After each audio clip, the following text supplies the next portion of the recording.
Hello friends, welcome to my channel Katha मंथन।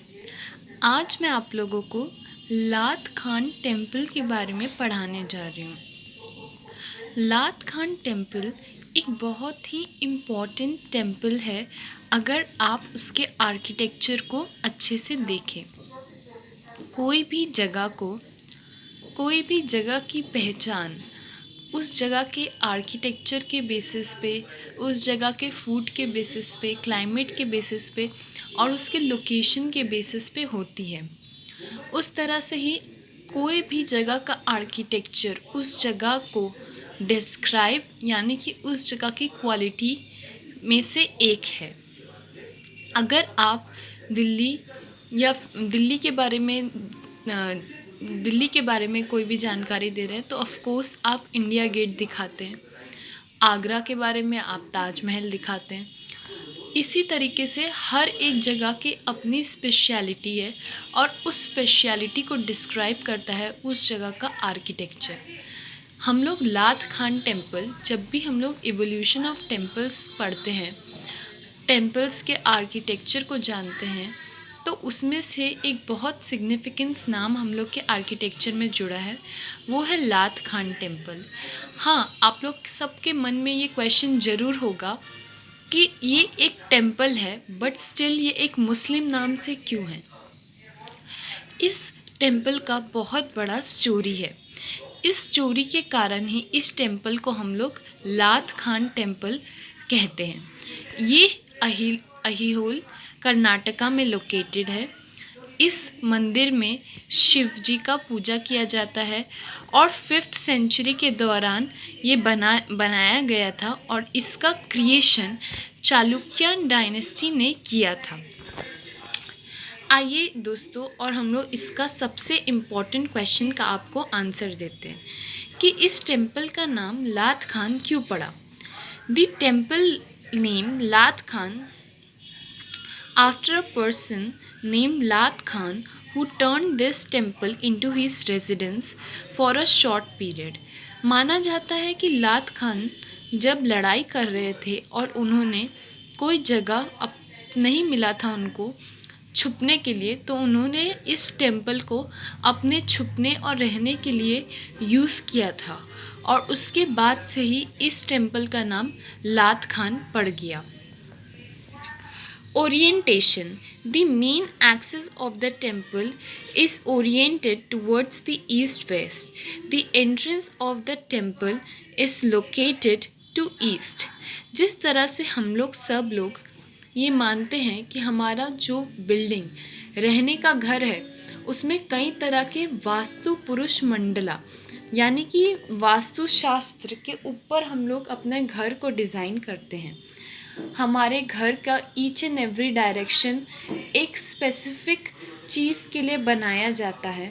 उसी तरीके से जब भी आप कोई टेम्पल का डिस्क्रिप्शन देते हैं जो कि सबसे ज़्यादा वास्तु को मान करके बनाया जाता है, तो उसका एंट्रेंस सनसेट और सनराइज़ से भी काफ़ी हद तक जुड़ा हुआ है और इसलिए ज़्यादातर सभी टेम्पल्स का एंट्रेंस यानी कि बिगनिंग पार्ट हम लोग का ईस्ट डायरेक्शन से होता है, बिकॉज सन हमेशा ईस्ट डायरेक्शन से उगता है।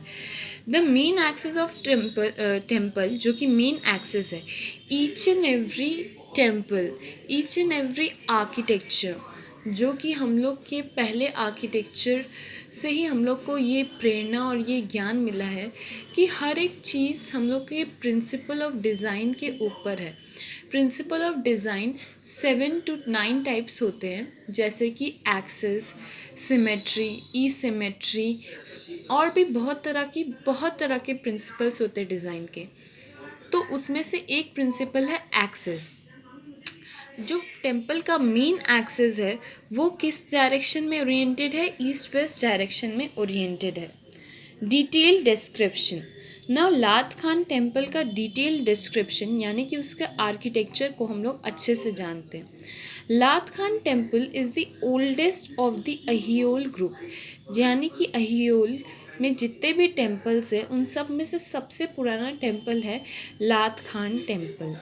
The temple is situated on high plinth which is approximately 7 feet high, which has 6 number of stairs to reach that platform. जैसा कि हम लोग जानते हैं, हम लोग के पहले जो लोग थे वो लोग शायद हम लोग से साइज़ में यानी कि हाइट में काफ़ी बड़े और हेल्दी हुआ करते थे। तो उस ज़माने के आर्किटेक्चर के हिसाब से काफ़ी सारे खजुराहो और इवन बहुत और भी तरह के टेम्पल्स में खड़ी सीढ़ियाँ बनाई जाती थी और उनका प्लिंथ लेवल बहुत ही ज़्यादा दिया जाता था। इवन जो राइस है, एक एक सीढ़ी का राइस भी नॉर्मल राइस जो आज हम लोग यूज़ करते हैं उससे कई गुना ज़्यादा हुआ करता था। So, the stairs has beautiful curvilinear balustrade which is made of crude stone. बहुत ही सुंदर तरीके से कर्वलिनियर स्टेयरकेस बनाया गया है जो कि क्रूड स्टोन की हेल्प से बनाया गया है। The temple is surrounded by stone boundary but now only 6 stones are left of the boundary. जो हम लोग की टेम्पल की बाउंड्री है उसको स्टोन से बाउंड्री दिया गया है। उस स्टोन बाउंड्री को के लेफ्ट साइड में सिर्फ 6 स्टोन्स ही बचे हुए हैं क्योंकि और सब स्टोन्स शायद ख़राब हो गए या ले लिए गए या टाइम के मेहमान बन के रह गए। The deity is placed on the raised platform with semi-enclosure columns.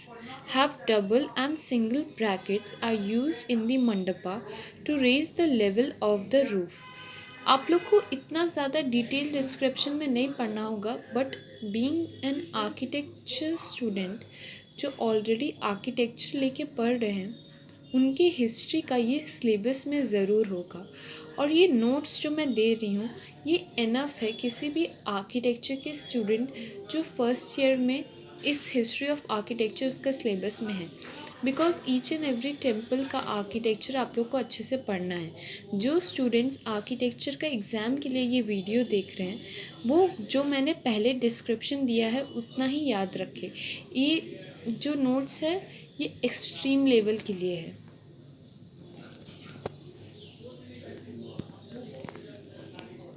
Now coming towards the plan. The temple's plan is a square of 50 feet on each side. 3 of its side is completely enclosed by walls. Temple का plan actual 50 feet है each sides का, मतलब temple का plan एक square है जिसका each and every side 50 feet का है जिसमें से 3 साइड वॉल से एनक्लोज किए गए हैं यानी कि वॉल से बंद कर दिए गए हैं। 2 of the 3 walls have perforated stone grillas. 3 में से 2 वॉल में स्टोन के ग्रिल्स भी लगाए गए हैं। Eastern front of the temple has a projected open pillared porch. Eastern front of temple में एक प्रोजेक्टेड ओपन पिलर्ड पोर्च दिया गया है यानी कि एंट्रेंस पिलर्ड वे में गया है। Interior. The interior consists of a hall, resembles a pillared pavilion. It contains 2 square group of columns are one the other, thus providing a double aisle. A large stone effigy of Nandi fills the central bay. The interior carvings reflect the elemental of the Indian stone masons. यानी कि अंदर का जो entrance है बहुत ही pillared वे में design किया गया है। जैसा कि हम लोग जानते हैं हम लोग कोई भी टेम्पल अगर हम लोग एंटर करते हैं तो हम लोग को देखा जाता है कि बहुत सारे पिलर्स 2 तरफ से जा रहे हैं मेन श्राइन के पहले और एक बहुत बड़ा कॉरिडोर एक बड़ा सा हॉल टाइप का छोड़ा जाता है और उसके दोनों साइड पिलर्स सजाए जाते हैं। वैसे ही इस टेम्पल में भी था और इस टेम्पल का इंटीरियर्स में इंडियन स्टोन मेशंस का यूज़ हुआ था। Now coming to the exterior. The pillars of the open exterior are still visible. The spaces between the pillars are filled with masonry to provide seclusion for worship. To provide little amount of light, perforated windows are used. The exterior of the building express simple yet robust, huge huge beauty, यानी कि जब भी आप pillars और उसके सजावट को देखते हैं तो वो बहुत ही सिंपल वे में सजाए गए हैं, but still they look very beautiful because of their exteriors and simple architecture. Notable features, लात खान टेम्पल के जो सबसे माननीय फीचर्स हैं वो हैं, the Lad Khan temple contains the following notable features. Column, the columns are made of plain square shaft with bracket capital. An elaboration of his column is pilasters placed at,